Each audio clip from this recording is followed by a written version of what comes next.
As he began to unravel his secret, one he'd guarded with every fiber of his being, it hit me. All these years, all those moments, I had been blind. My heart ached with the realization of how much he meant to me, and how foolish I had been not to recognize it sooner.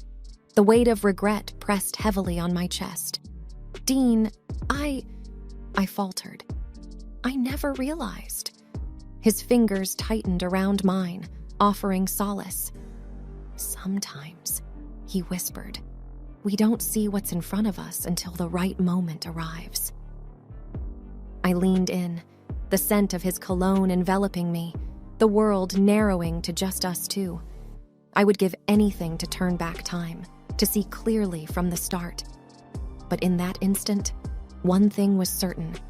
I was irrevocably in love with Dean.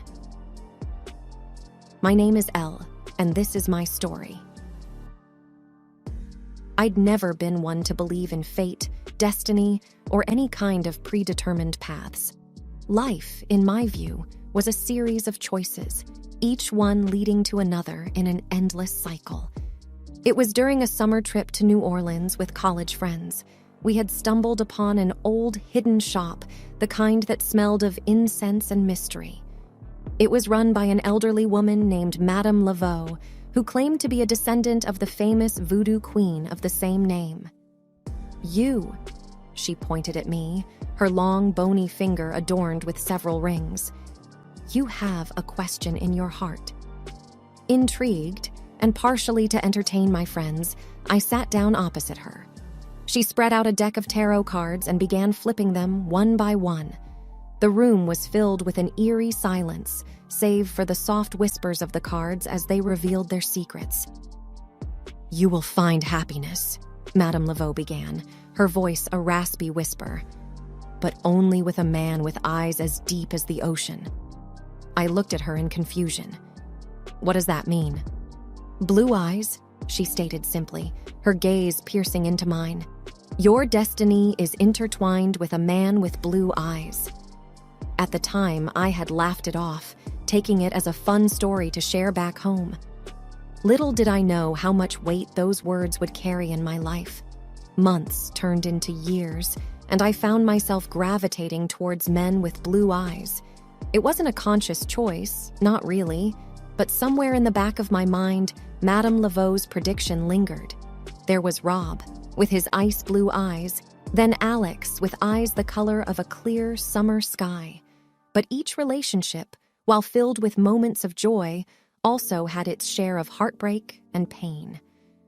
In the midst of this azure-eyed whirlwind, I met Dean. Dean, with his deep, soulful brown eyes. There was an intensity about him, a raw passion that drew me in. We became fast friends, and over time, it became evident that his feelings for me ran deeper. I'd be lying if I said I wasn't attracted to him. There were moments, fleeting and rare, when I'd get lost in his gaze, feeling a warmth and connection I hadn't felt with anyone else. But every time things started to get serious, the fortune teller's words would echo in my mind. Could I truly be happy with a man without blue eyes? One evening, as we sat on my apartment's balcony, overlooking the city lights, Dean took my hand. "Elle," he began, his voice shaky, "I love you." The weight of those words, the emotion behind them, made my heart race. I wanted to say it back, to let myself be loved and to love in return. But the memory of the prophecy held me back. "Dean," I began, tears forming in my eyes, "I care about you deeply, but I can't be with you." He looked at me, confusion evident in his eyes. "Is it because of my eyes?" I was taken aback. How did he know? He chuckled bitterly. "I've seen the way you look at men with blue eyes. There's a longing there, a depth, that I've never seen when you look at me." It broke my heart to hear him say that. I tried to explain, to tell him about Madame Laveau and her prophecy. But the more I spoke, the more absurd it sounded, even to my own ears. We ended the night in silence, each lost in our own world of thoughts and emotions. A few days later, Dean moved out of the city, leaving behind only a note. "Find your happiness, Ella, wherever and with whomever it may be." The guilt and regret weighed heavily on me. I had let go of a love that was real, tangible, for a prophecy that might never come true. The days turned into weeks, then months. I dated a few more blue-eyed men, but my heart wasn't in it. The magic, the connection I'd once felt, seemed to have disappeared. One evening, as I sat alone in my apartment, I pulled out the tarot cards I'd bought on a whim from Madame Laveau's shop. I shuffled them, trying to find answers, some guidance. The cards revealed a mix of images: cups, swords, a wheel of fortune. But the one that stood out was the Lover's card. 2 figures, one with deep blue eyes and the other with warm brown ones. Suddenly, it all became clear. The prophecy was not about finding happiness with a blue-eyed man. It was about finding balance, accepting love in all its forms, and not being bound by preconceived notions. With newfound determination, I decided to track down Dean, to apologize, to tell him how I truly felt. I didn't know if he'd take me back, but I knew I had to try. As I embarked on this new journey, one thing was clear. True love wasn't about the color of one's eyes. It was about the depth of one's soul. And I was ready to dive deep, to find my happiness wherever it may be. Time, they say, heals all wounds. And with the turning of seasons, the past became a mere speck in the distance. New York, with its fast-paced life and never-ending chaos, helped me move on. I continued to meet people, often drawn to those with blue eyes, the shadow of Madame Laveau's prediction always looming in the background. It had been a few years since my last encounter with Dean. In my daily life, he was almost forgotten, yet deep down, a part of me still yearned for those stolen moments, those whispered conversations, and those long walks along the river. My dating life was a series of short-lived romances, none of which ever reached the depth and connection I once shared with Dean. But life went on. With each passing day, I became more engrossed in my work, my friends, and my life in the city. It was on one such busy day as I rushed through Central Park that I saw him again.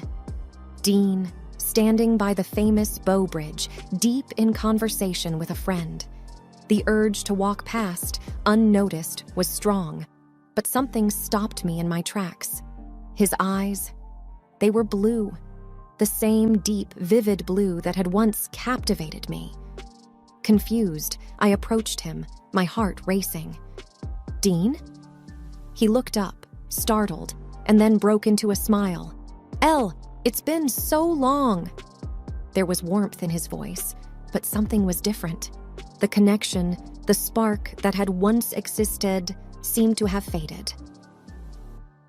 I couldn't help but ask, "Your eyes, weren't they—" Dean laughed, a hint of embarrassment in his voice. "I wore colored lenses. I always hated the color of my eyes, thought they made me look plain. But recently, I've started to embrace my natural self." The revelation was shocking. The man I had loved, the man whose eyes had once haunted my dreams, had been hiding his true self all along. Suddenly, memories flooded back. Our first meeting, the intensity of his gaze, the moments when our souls seemed to connect. And then, the realization that perhaps I'd never really known him at all. Before I could process my thoughts, a voice interrupted us. "Babe, who's this?"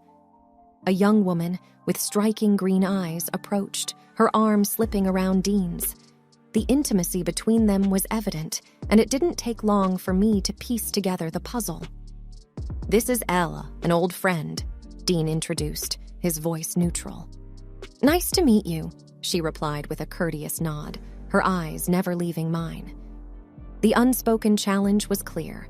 The awkwardness was palpable. Here I was, face to face with the man I had once loved, a man who was now in love with someone else. After a few minutes of strained conversation, I made my excuses and left, the weight of the encounter pressing down on me. As I walked away, the truth hit me hard. all these years, I'd been chasing a fantasy, holding on to a prophecy that had no basis in reality. I had let a fortune teller dictate my choices, my relationships, and my life. Madame Laveau's words echoed in my ears, but for the first time, I questioned their validity. Maybe the prophecy was never about the color of one's eyes. Maybe it was about seeing beyond the superficial, about finding someone who truly understood and connected with my soul. With newfound clarity, I decided to let go of the past, to move forward, and to trust my heart. After all, it was the only compass I needed. The days turned into weeks and then months. With each passing day, the weight of the past lifted, replaced by a sense of peace and contentment. I began to see the world with fresh eyes, to appreciate the beauty in the mundane, and to cherish the connections that were genuine and deep. Life was no longer about chasing a prophecy or finding the perfect blue-eyed man. It was about living in the moment, about embracing the present, and about finding happiness within. And as I stood on the balcony of my apartment, overlooking the city lights, a smile played on my lips. The journey had been long and arduous, but it had led me to where I was meant to be. The city, with its hustle and bustle, its highs and lows, was a reflection of life itself. And as I looked out into the vast expanse, one thing was clear. True happiness didn't lie in predictions or prophecies. It lay in trusting oneself, in following one's heart, and in finding joy in the little moments that made life worth living. And with that thought, I stepped into the future, my heart light and my soul free, ready to embrace whatever life had in store.